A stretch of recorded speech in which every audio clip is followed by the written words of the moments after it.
અમેરિકાથી ઇટલી સુધી ઇલોન મસ્કનો વિરોધ, રસ્તા પર પૂતળા લટકાવ્યા।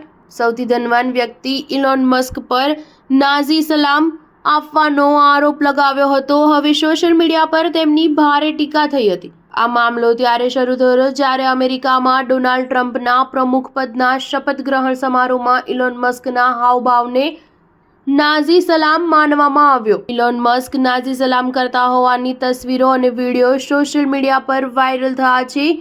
ટીકાકારોએ આ હાવભાવને નાઝી જર્મનીના ફાસીવાદી પ્રતીક તરીકે જુએ છે। જો કે ઇલોન મસ્કે આરોપોને નકારી કાઢ્યા હતા અને એક્સ પર પોસ્ટ કરીને લખ્યું હતું કે સાચું કહું તો તેમને વધુ સારી ગંદી યુક્તિઓની જરૂર છે।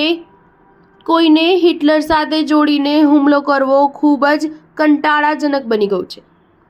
ઇટલીના મિલાનમાં પિયાઝાલે લોરેટોમાં એક વિદ્યાર્થી જૂથે ઇલોન મસ્કનું પૂતળું ઊંધું લટકાવીને દેખાવ કર્યો હતો। આ સ્થળ ઐતિહાસિક રીતે ફાસીવાદી નેતા બેનિટો મુસોલિનીની ક્રૂરતાનું પ્રતીક છે। વર્ષ 1945માં મુસોલિની અને તેના સાથીઓને આ જગ્યાએ ઊંધી ફાંસી આપવામાં આવી હતી।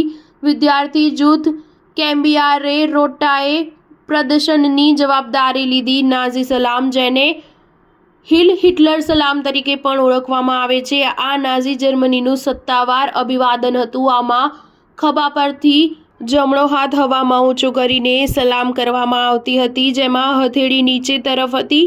આ હાવભાવ પ્રાચીન રોમના સલામથી પ્રેરિત હતો। સ્ટાર ન્યૂઝ 7 હંમેશા સચ્ચાઈની સાથે।